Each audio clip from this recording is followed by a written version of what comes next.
Thank you. Thank you. Wow. Thank you very much. Thank you. What a crazy crowd, huh? I always ask this question because in some ways it tells me at what level I'm going to speak. So how many of you have never heard me train before? Would you put your hands up? Oh, so I got some mostly senior citizens in here, huh? Okay, we're going to have some fun, but we're going to get some tough love too. Fair enough? Okay? When I teach many years ago, I made the decision when I left education that I wanted to discover what would make a difference in people's lives. And my background was in psychology. I was teaching at the collegiate level, and I was doing my research in how emotions work and how thought works. And over many years, and 42 years in this industry and training people for 50, I have some things that I think are helpful to people. But there's some things we need to get ready for before we can even begin to hear the information where it can impact you effectively. So what I ask you to do is the impossible. You know, I know how students operate. They don't listen. They think they're listening. So I'm going to ask you to concentrate for the next hour with me. Stay focused. Stay focused. Because I'm going to deliver a lot of information, and I'm so confident that you can all get the information if you stay focused. Do we have a deal? Let's make some observations first. Did you ever observe yourself where you are in life right now? Have you ever taken the time to ask yourself, have I ever really had any real dreams that I was passionate about? When you answer those questions, for most people, the answer is, well, not really. Well, life doesn't respond to not really. Somebody ought to tell you. Life rewards those who do things that have value, and it lets everyone else struggle through with what they got. So I want to make it real clear to you in the beginning that wishful thinking that something lucky is going to happen for you is the thinking of a fool, totally hiding from the contest of life, which we were all born to challenge, develop, explore, and become. Statistics will tell you, for example, that the vast majority, better than 90% of the people have no long-term gain to end up as senior citizens in good financial shape. Most of them will either be broken or broke. They do not plan for their financial futures. And most of the reasons that we don't is because we have jobs that have limitations for 99% of the people as to how much you can earn with your job, yes or no. So the only other alternative we have is to explore, hope we find something that we can do, that we can learn to do, that we can develop and be successful at. And I trust, I don't need to belabor the point, I'm totally convinced you're here now. But in order to win, you have to do a lot of changing. Why do I ask that, or why do I say that? Because if you had everything you already wanted, financially or otherwise, you probably wouldn't be in this audience. Would that be a pretty fair statement? So we all have unfulfilled needs, desires that need to be prompted, a new focus first on who we are, how do we get there, what's the meaning of life, and how should I go forward if I want to achieve. There are three words that I teach. The first one is be, which means become. The second one is do, which is the action phase of becoming. And the third one is have. Do you notice where have is? It's not in the beginning. It's not in the middle. It's at the end. So most people don't want to prepare. I've made an observation, and I want you men to listen. Most men, regardless of their careers, most, not all, but most, they flatline at about 40. Whatever they're doing at that age, they pretty much go through the rest of their life pretty much knowing what's coming next, going down the road, not too much exciting. You know, well, let's play golf, or let's do this, or let's do that, and there's no more visions or dreams. And if that's what's life about, they missed the boat. We are born magnificent. Every single one of us is not only a biological miracle, but a spiritual miracle as well. You were born to be successful as defined by living properly, having adequate or whatever you need. It is not evil to be rich. What's evil about riches is how are you with them? So the love of money, when it's spoken of, a lot of people will use that as an excuse not to play full out or participate or become critical and judging others who might be striving to make money. So, who are we?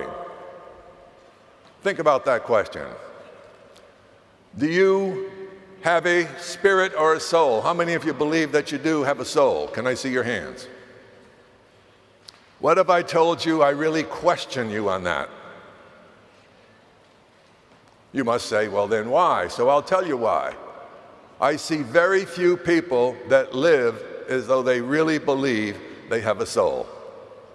Very few. We worry about everything. We're not confident in anything. We get angry real easy with people. We get resentful, jealous, covetous, nasty. Look at all the things we humans do to each other, and yet we say we believe we have a soul. Well, I'm going to give you an idea how possibly this is absolutely accurate.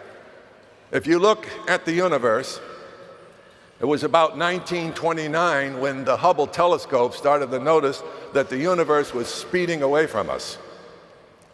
And that if you just took our galaxy, the Milky Way, at the speed of light, 186,282 miles per second, it would take over 100,000 light years to go from one end of one galaxy to the other.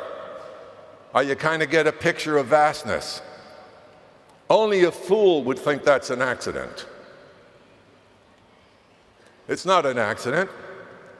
You and I are connected to all of that, or we wouldn't be here.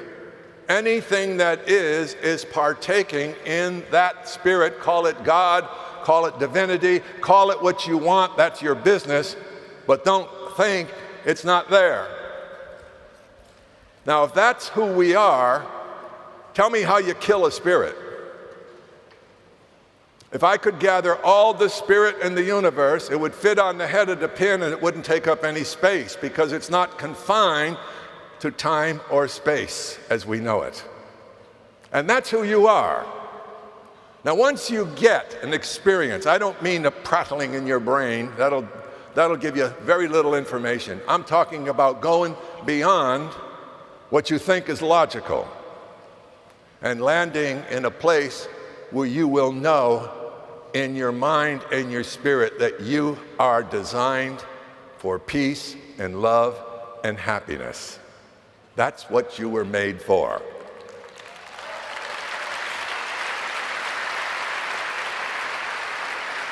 You see, the divine spirit does not make junk out of human beings. Human beings make junk out of themselves. So if we get that the essence that defines who we are is a spirit being already connected to divinity, because it's all one, then you could tie in to inspirations and thoughts you never even began to think about. But you have got to be aware and open up. For example, meditation. How many people meditate? You don't need to tell me, but you know how valuable that is? To me, it's the silent form of prayer, opening up and saying, teach me. I want to know truth. Teach me. You'd be amazed what enters your mind. So let me tell you about thought. Thought is a vibration. Everything in the universe is a vibration. Atoms, nucleus, neutrons, electrons, all vibrations. Music is a vibration. Everything in the universe is a vibration. So let's take a thought. We know that the nature of what you think creates what's in your life.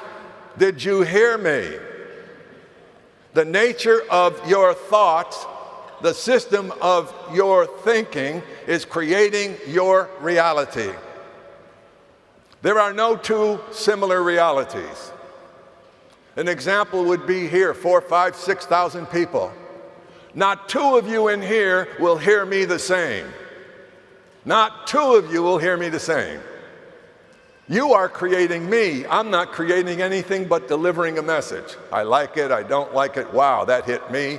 Who's having that conversation? Who in you is listening to you when you're listening to me? Do you notice you're talking all the time? Who are you talking to? Who are you agreeing with or disagreeing with? You have to understand the power of human thought. All the great thinkers, all the great mystics, all the great theologians, all knew, the great philosophers, all knew simplistic things like, as you think, so shall you become. Your life is the net result of the thoughts you have thought into existence. If I want to move my hand out here, do you know I have to think, move my hand before it moves? And do you know that just that mere thought, because I'm conditioned to know how to move my hand, all sorts of messages down the nerve systems are saying, oh, and you do it this way and this way and this way, and it's out there. We don't ever think about those things. The mystery of how we're put together, the magnificent structure of the human being.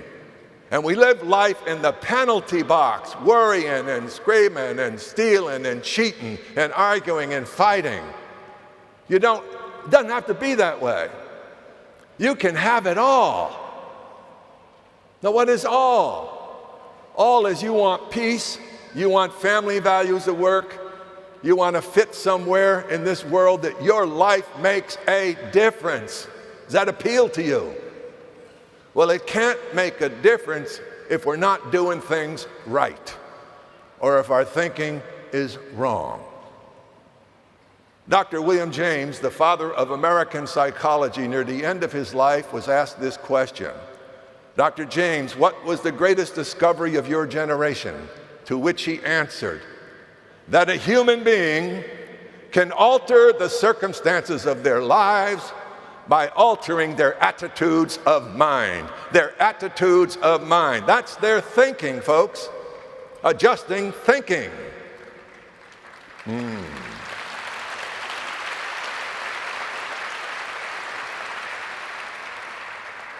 James Allen said, a man's life is a sum total of all the thoughts he's thought through it. What does that say? It says circumstance is created by thoughts. What shows up is an outcasting of what's inside. So everything starts inside and is manifest outside. That's how the world was created. It was thought into existence. Wow. And you can be connected anytime you want to. Anytime you, isn't that wonderful? But who's teaching you this? Who's teaching you? You won't get a course in the university about any of this. You see, it's your job to seek awareness, to seek wisdom, so that your life works. You know what life is really about? It's about service to others. You know what wealth is about? Wealth is about doing something that provides service to others. Whether it's a telephone, Bill Gates, doesn't matter. or whether it's a great entrepreneur that invents something that you and I and our children take advantage of, and they become wealthy, God bless them. Look at what they did for us. We never look at that.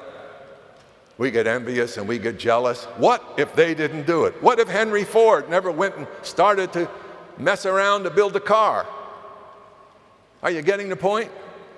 People who make money make contributions. So here it is. Money, hear it real clear, money is a consequence of your and my contribution to the world we live in. Once we get that, then you know you're all being paid exactly what you're worth. I didn't like hearing that either.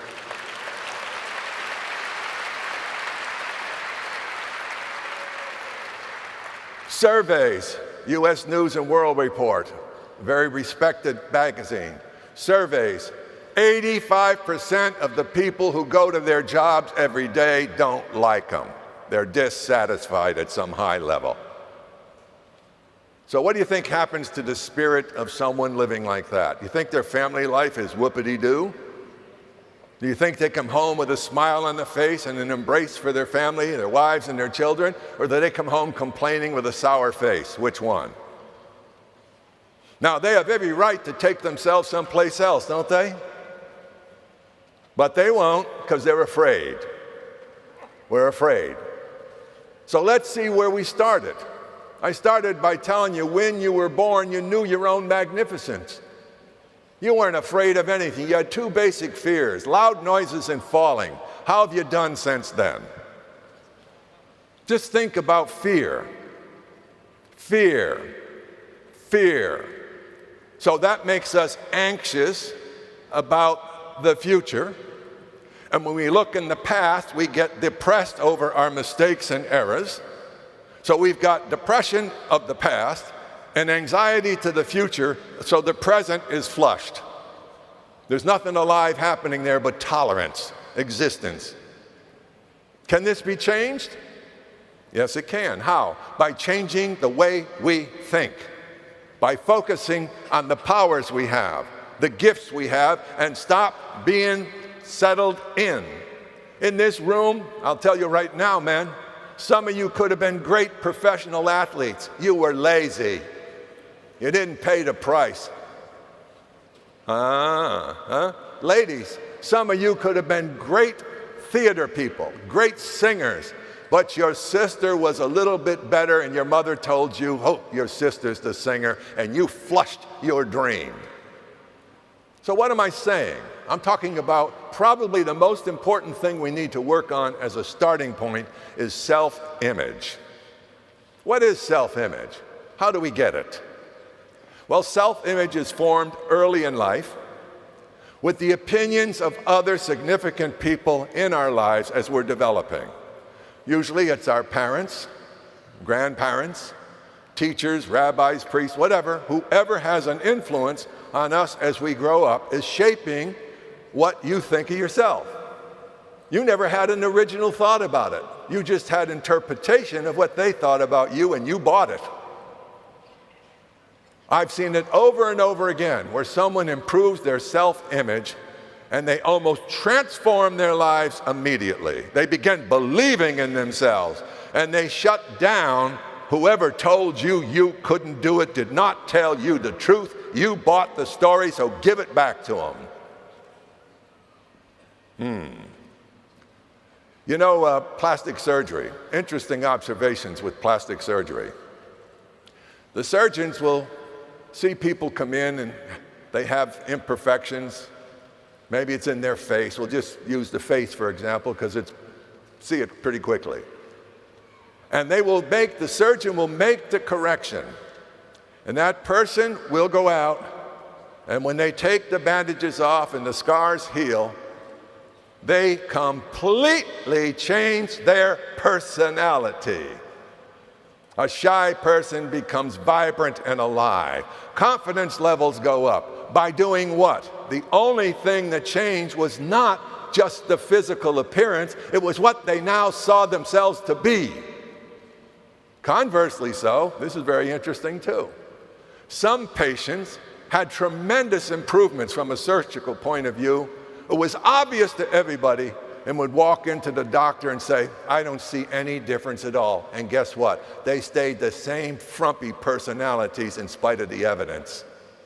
Can you see how obstinate we can be to wisdom and knowledge?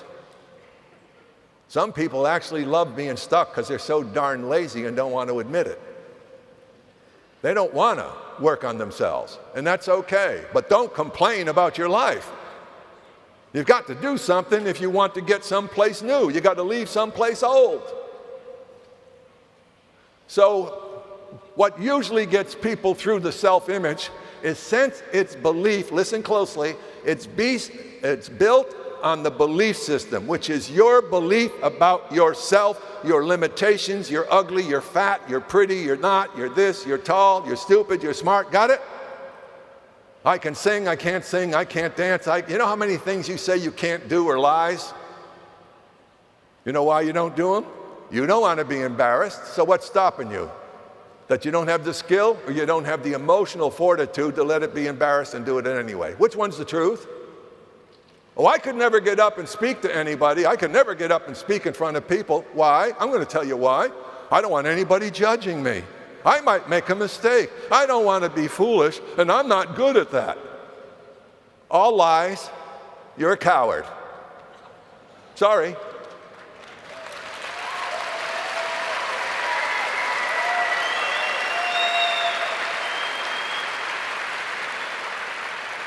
Now, here's the wonderful part about this. What if you had the courage to finally say, nobody's limiting me anymore?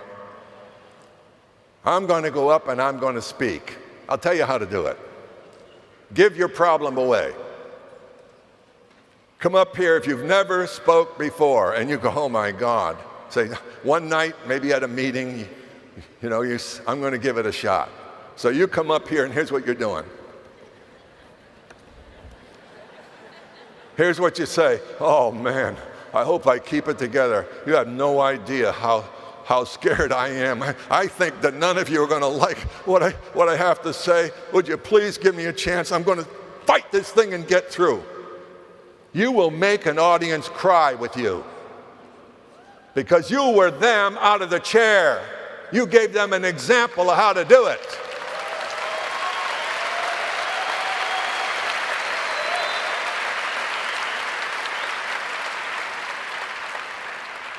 So, in order for me to change my self-image, I need new beliefs about myself.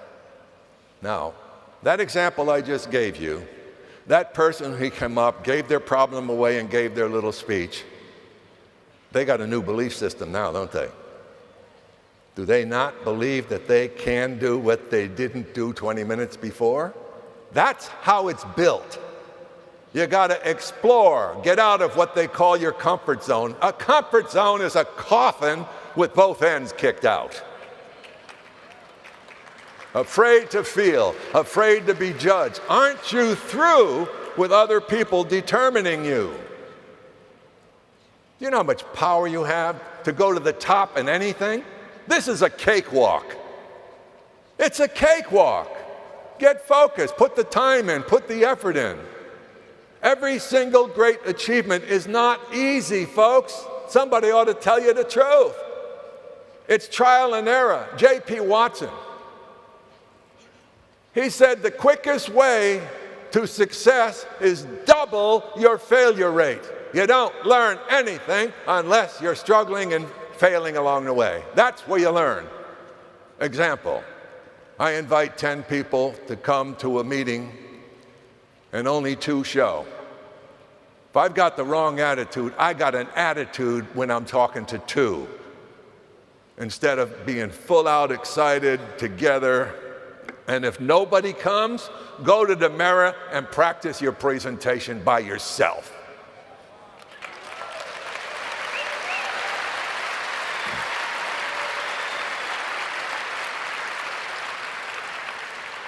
When you sit with people, know that what I'm telling you, they're going through.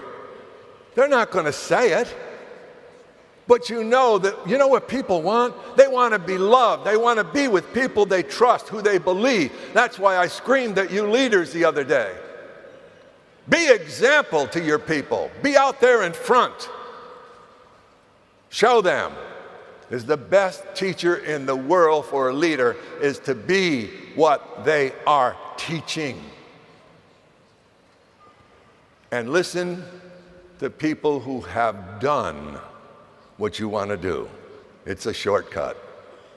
It's a shortcut. You can either learn all by your mistakes, or you can learn by somebody who's made a whole bunch of them that's willing to tell you how to avoid some. Which one looks smarter to you?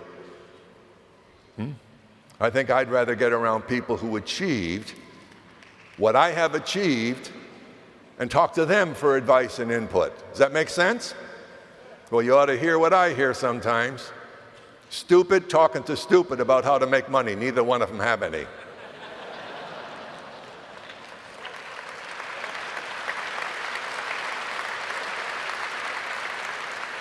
There is not a better environment anywhere for learning and teaching than this environment that you're sitting in.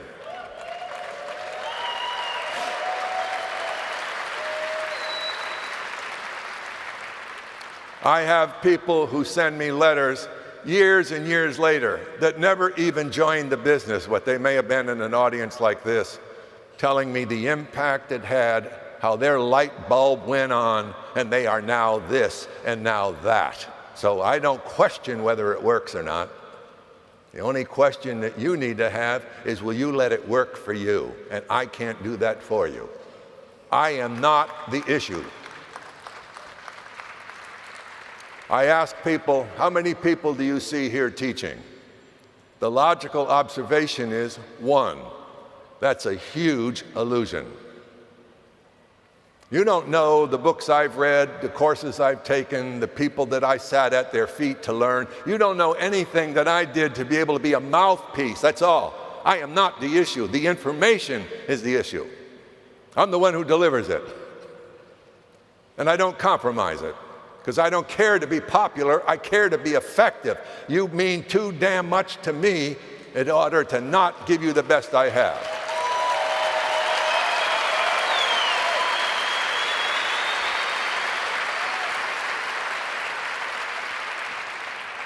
So let's go inside the mind for a little bit, okay? Dr. Penfeld, who was the father of neurology, at the end of his career made this statement: there is nothing in the brain that can possibly explain consciousness. Now, consciousness is the all-pervasive energy of everything in the universe. It's all in you, it's all in me, it's all in everything that's out there is in consciousness. In fact, we can't even prove reality through science. Interesting? You look at matter, for example. You look at matter, you go, oh, that sure is solid. See it as a physicist. Picture a string on my finger going out with a pebble, and I start spinning it. You're watching solid in motion. It's going so fast, I can't get anything through it, because it's occupying everything so fast, it seems like it's solid. That's pretty cool. When people come to me and say, George, I'd like to talk to you, I have a problem. I really don't believe in much of anything. I say, well, I'm going to give you an exercise. Come back and see me tomorrow. What do you want me to do? Simple. Go out and stick your face in a flower and look in there and tell me what all that beauty and color and pattern is there for. Then come back and tell me you still don't believe in anything, and we'll go from there. I never had anybody come back and say that wasn't a bit mystified.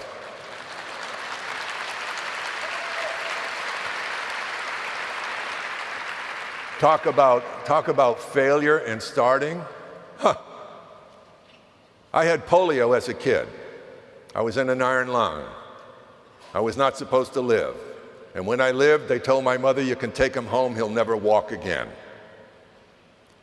I had to begin to exercise. I had a very spiritual mother and grandmother that wouldn't give up. And they were giving me more pain to get me better. Woolen, hot, boiling blankets of heat on my back and legs. I didn't like any of it. But I had a passion. I wanted to play ball. Oh, I wanted to be an athlete. It was driving me crazy. So I'd go out in the street and I couldn't walk right, I walked wiggly, and what do kids do? Kids make fun of you. Okay, so what? I used to try to get in the game, but you know I learned something very early, how life really works, how it's performance-based, how it's really just. It is. You see, I wanted to play. So did my desire to have something that I wanted, was that enough? No. Desire alone is an idle dream. I had to have more going. So I recognized the way they picked the teams, they threw the bat. We played in the street.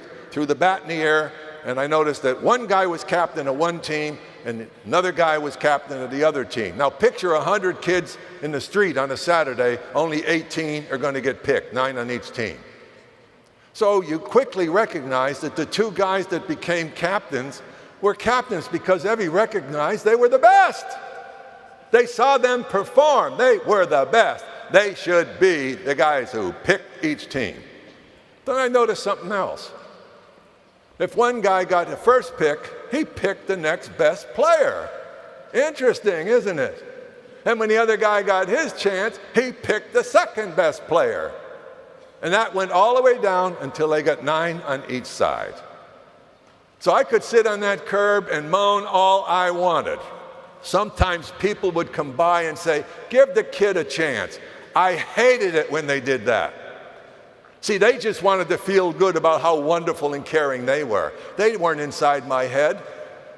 That wasn't helping me at all. That's all I needed was one more person to cry for me. That's all I needed. That can become a habit, folks. Some of you know clearly what I'm talking about. So I had to work hard. Well, I got inspired by an all-black basketball team out of Harlem called the Harlem Globetrotters. And the Globetrotters could do things with a basketball you'd only dream about. Oh, Marcus Haynes and Goose Tatum and all those guys spinning around, moving the ball on their fingers behind their head. It was unbelievable. And I'm a white guy trying to do this. And I'm recovering from polio. Nice try.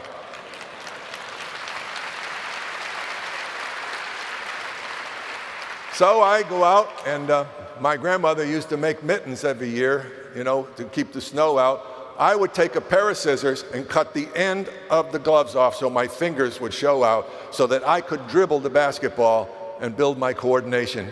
Rain, sleet, or snow. I'd do it so hard, my fingers would split and bleed. I'd put Vaseline on them, hope they closed up a little bit, and do it the next day. You see, I learned early, nobody's going to give me anything, I need to perform. Well, I didn't know where it would go. In 1961, I played in Madison Square Garden to a sold-out house for the Basketball National Championship of the USA, and we won.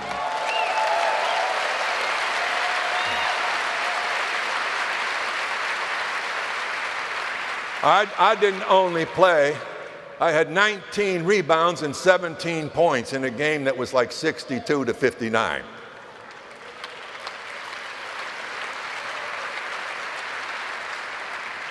I'm only telling you this because in between there, I did something absolutely so embarrassing you'd probably want to never play again. I was playing on my little grammar school team, and I wasn't a starter. I was one of those goofs on the bench like a mascot. But finally, we were like way out in front. So the coach called on me. I almost died. I was actually going to go in the game. So I got in the game, and I don't know what I'm doing. They run this way, I follow them this way. They run that way, I follow them this way. Well, there was a loose ball rolling around the floor. I knew one thing. I could get that. So I jump on the loose ball. I get up, and I just take off running. Okay, nobody's chasing me. I mean, I'm going. I put the ball up. It rolls around. It rolls around. It was the joy of my life. I made a basket. Yeah, well, I got disoriented and scored for the other team. Mm-hmm.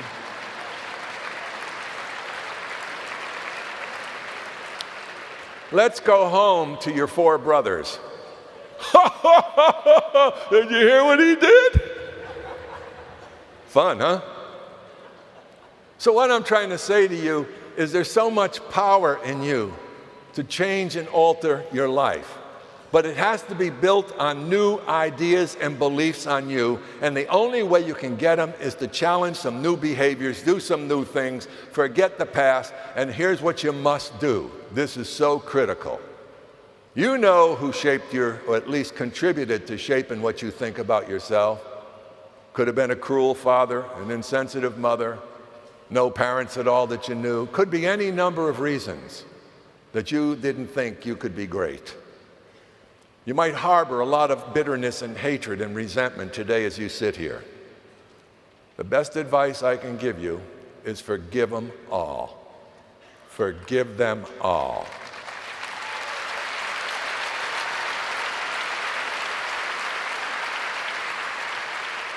You have carried the gorilla either consciously or unconsciously to your own spiritual demise. Forgive yourself at the same time. Wipe it clean. And the evidence of whether it was true for you is the new direction of your life. In this business and in life, but especially here, we have an incredible opportunity to nurture the dreams of others, to help them become better human beings because they know us and they're mentored and coached by us. You leaders, become what you are espousing to be, a real leader. Now that does not mean, and I want to make a clear distinction here, you do not do for others when they're not learning, seeking, and growing. Don't waste your time there. Don't do it.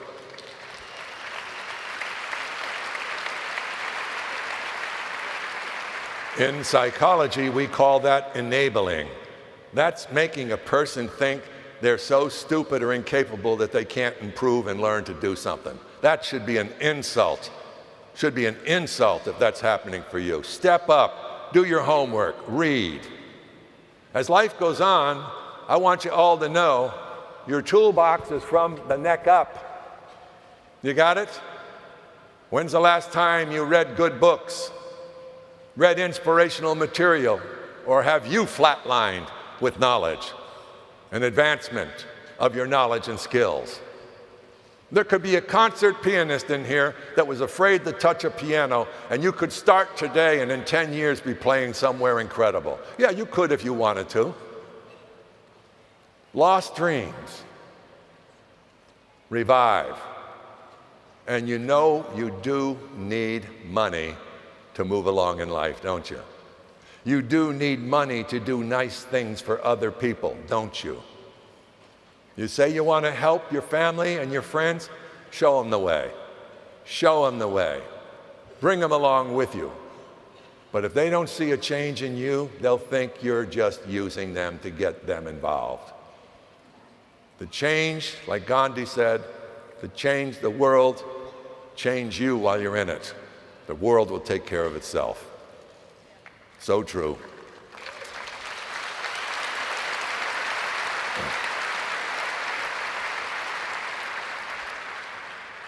Thoughts, the mind. Conscious mind, unconscious mind. Conscious mind is kind of the driver. The unconscious mind is the obedient servant. Everything you do is about 85 to 90% from your unconscious. Everything you do, you program yourself. It's automatic after a while. We learn how to play a piano, we sit down, we know where the keys are. How about the first time you tried? You had no muscle memory or connection neurologically to be able to put your fingers where they belong. Typewriter, computer, anything. Routinely, we know that basketball players will greatly improve their shooting ability with meditation. And the meditation is they absolutely see the ball going in, and they just keep seeing it going in. And it starts to program the nerves of release and how to do it, and they improve. We know that men that were in prison in Vietnam, imagine playing golf every day. They took 7 and 8 strokes off their game, and they never hit a ball, but they did it in their imagination. What do you imagine for yourself? You have to start somewhere. You have to pick something that you want to do or accomplish and mean it. Lukewarm does not work. When someone says to me, "Oh, George, I'll give it a try," I say, "Quit now. You won't stand a chance." Because trying is not the kind of effort that gets to the finish line. You see, when you say, "I'll give it a try," let me explain to you psychologically what you're really saying. Each of us in life have had things we tried to accomplish that we failed at, yes?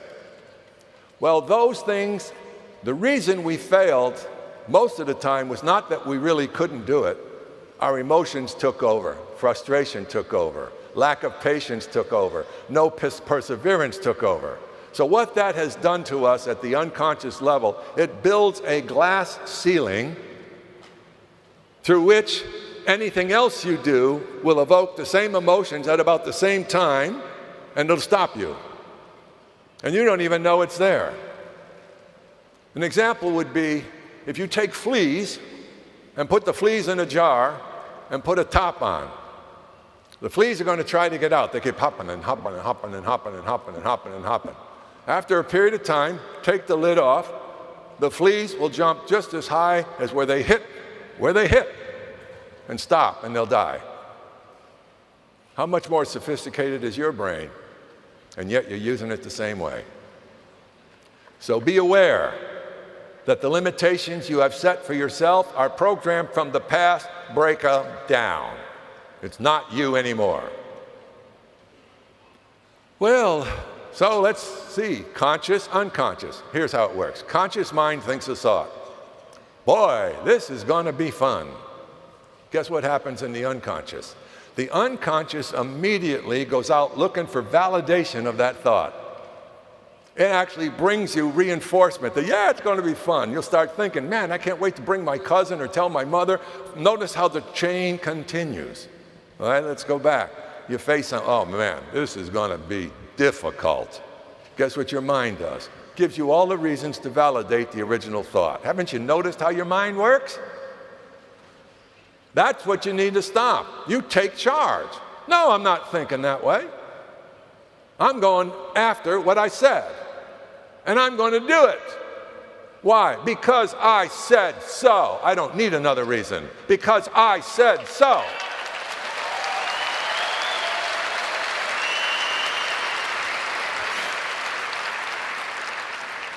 So here's how to understand it. Conscious mind, the thinker.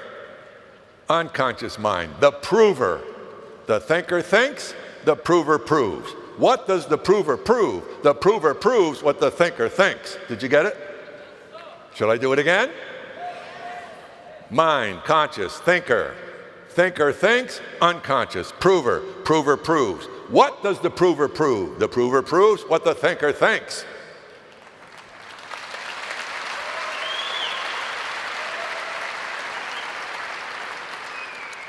This is breakthrough stuff, folks. And you know the interesting thing, the other night I had a nice group of young men. I was sitting downstairs, and I think they kept me up till 4 in the morning. But they were great guys, and they were sitting around, and I asked them, did they learn how to use language in recruiting? And they kind of looked at me with a stare like what? I said, how do you know who's across from you? I said, when I listen to most people recruit in my history of network marketing, unless they're trained, I said, the person or your prospect is always a bit suspicious, yes or no? They're not coming in and say, sign me up, I don't even need to hear about it. They come in a bit skeptical, and they should, okay?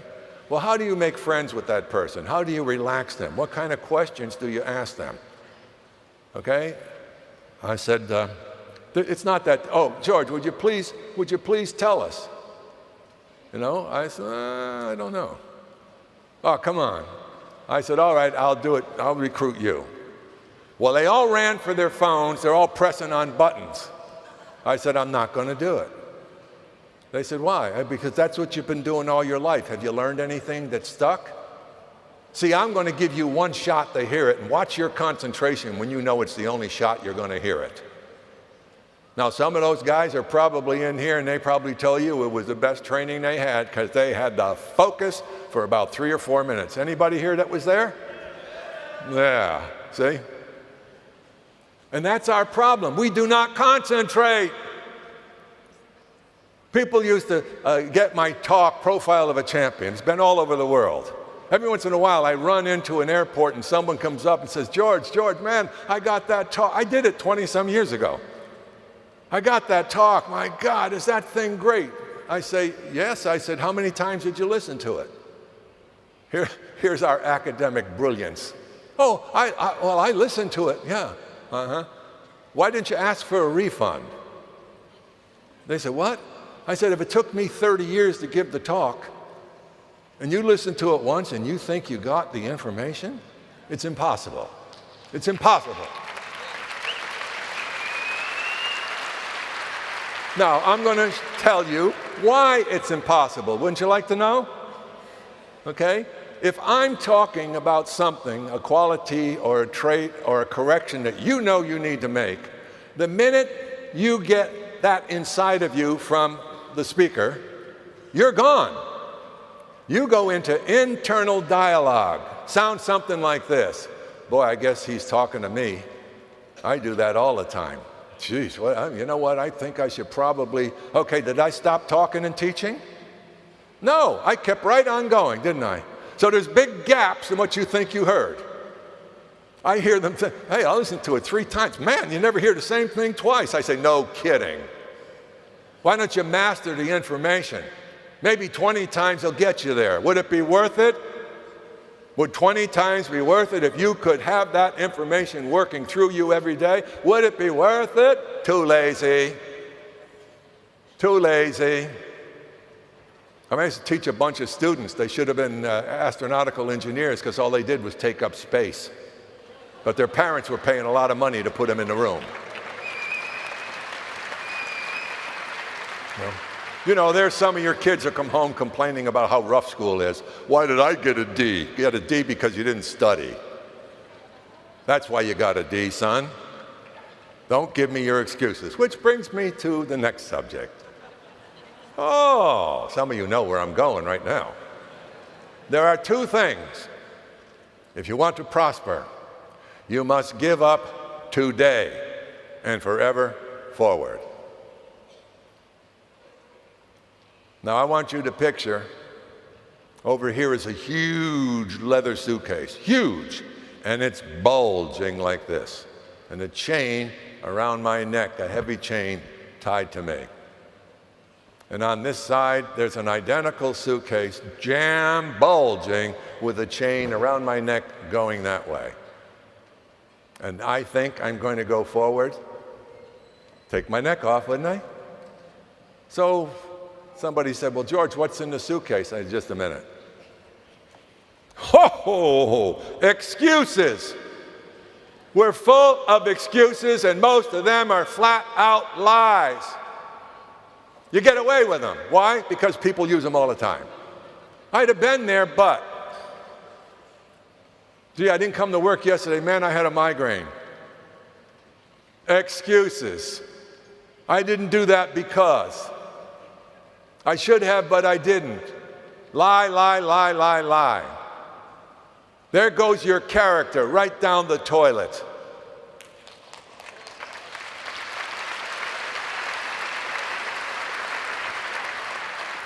On this side, I look over and I go, oh man, you're not going to like this one any better. Blame. I'm this way because of my mother. My father didn't love me. My brothers and sisters were mean to me. The kids used to laugh at me. My teacher called me stupid. We have a surgeon, a black surgeon in the United States right now, number 2, running for president of the United States. Well, let me tell you his story. He grew up where Mike, Robert, Tony, Greg grew up, in the hard streets of Detroit. This black kid was figured to be so stupid, his mother couldn't read or write. She was bringing him up in Detroit. The kid would come home and just say to his mother over and over again, but Mom, I'm stupid, I'm dumb. It was being reinforced because he had problem catching on in the classroom. His mother kept saying to him, limited, no education. And she would say to him, son, you are not stupid. Everything you need is in your brain. Everything you need is in your brain. Time and time and time again. That was her instruction. Guess what? He became the surgeon who successfully separated Siamese twins.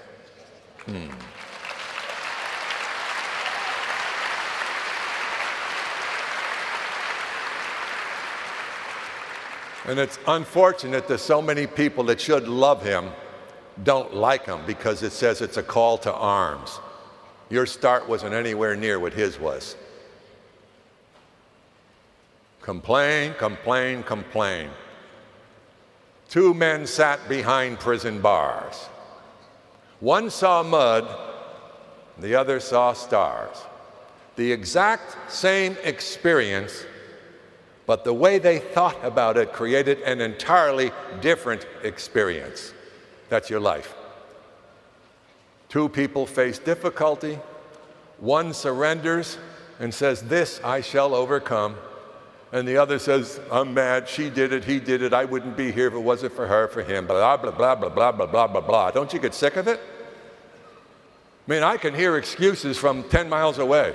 I don't know what it is, but I can see someone walk through the door and say, here comes an excuse maker.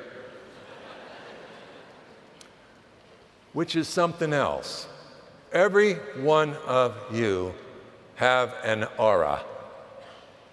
Do you know that? You're a field of vibration.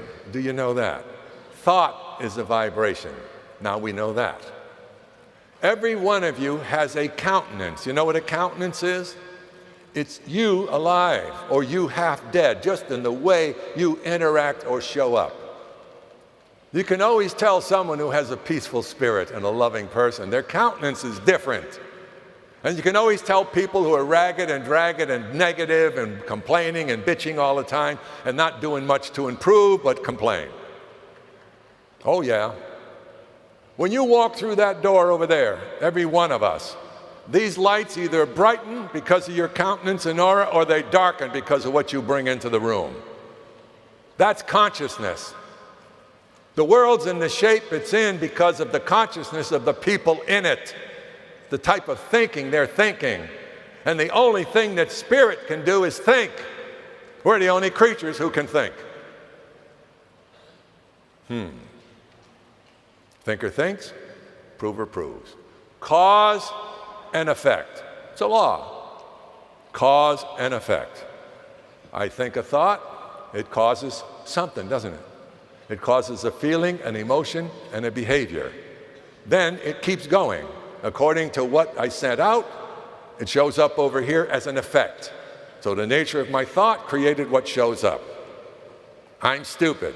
You're going to prove it. Guaranteed, you will run into everything that draws it to you. Because, see, thought is a vibration.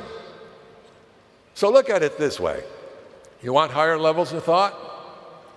Think higher levels of thought. Why? Picture thoughts like a cannon or being shot out of a gun. It only has so much power to go up and then it flatlines. And that's where it's going to stay in the ether. Okay? What do you think is up there? Similar thoughts of the same nature are going to vibrate at the same frequency in the same stratosphere. That's why like attracts like. Now send up a better thought, a more loving thought. Guess where that goes? It goes right past that stuff. That's not where it's going to live. At a higher level. So what do you think the circuitry is up there? What's going to come back? But if you never leave here because you're stuck, then don't complain. You're creating your own life. You are creating it by the nature of your thoughts, attitudes, and behaviors. Nobody else. So it's real good advice to forgive everybody, decide you are going to take charge of you. And you are sick and tired of being sick and tired. You are going to make a difference, whether it's here or somewhere else. Make a difference for yourself, those who trust and love you, and your families.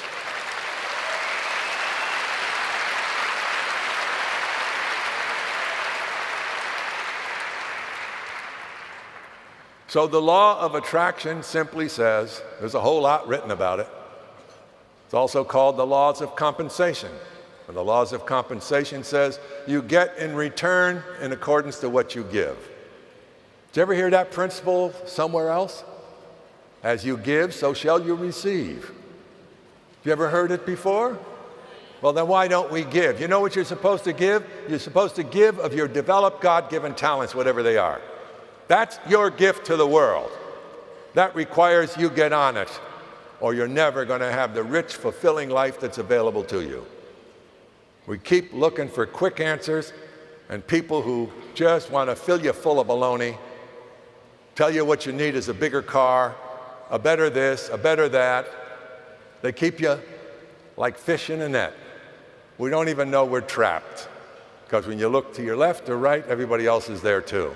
Are you going to be a 90%er or an 8 to 10%er? Which one are you going to be? Because the 8 to 10%ers, they're the ones that reach those places in life we all hope one day we could get there. But if you live only in hope, you're going to die in desperation. You have to work.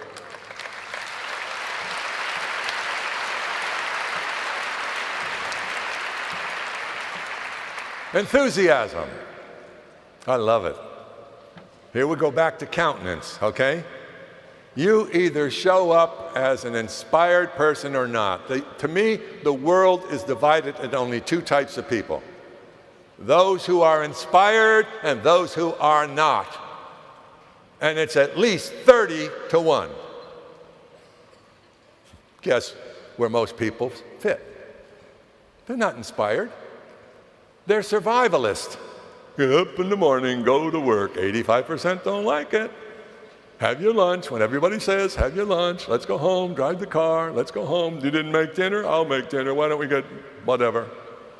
Turn on the news or turn on the soap operas, turn on something. Oh, man, I better get to bed. I got to get up in the morning. Okay, here it is Friday. Goof off all day. Did you ever notice? You should have a neck brace. Every Friday afternoon, if you get out at 5 like this, you're going after 2 at the clock. Oh, man, it's not moving very fast. Then you get out to do what? Whew, man, we got to get to the pub or get somewhere, man. This has been a rough week. Oh. Saturday, oh, man, I don't want to cut the grass. Oh. Sunday, you got to go to church? Oh, you got to be kidding. I'm tired. I'm beat up from the week. Here comes Monday morning, like Fats Domino. Monday morning and it sure looks bad. Was it worth it for the time that I had?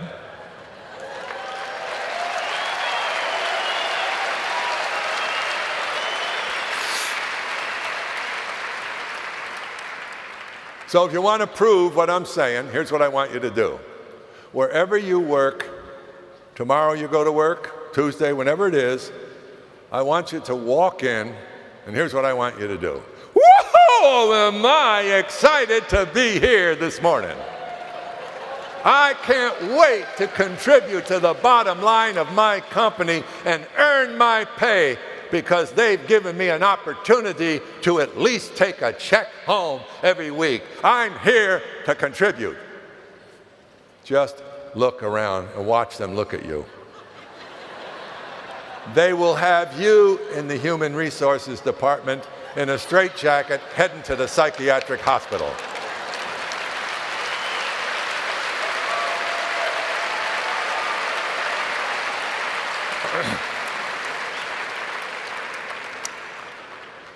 I'm running out of time, so I'm going to quickly wind down here. Time.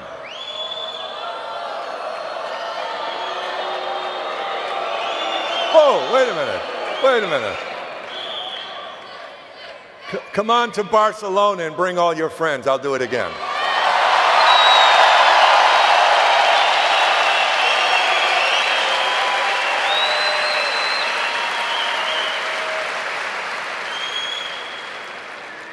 As to time, I'm going to tell you this.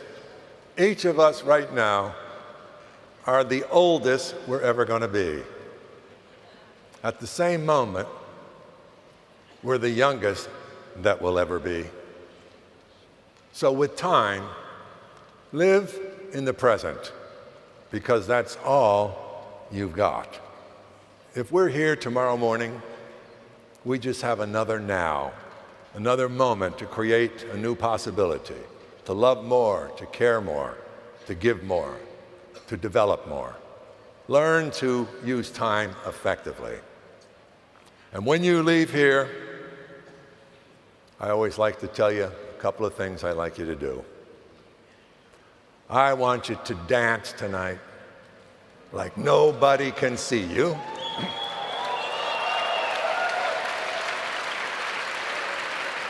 I want you to sing tonight like nobody can hear you. And I want you to love like you've never been hurt. God bless you.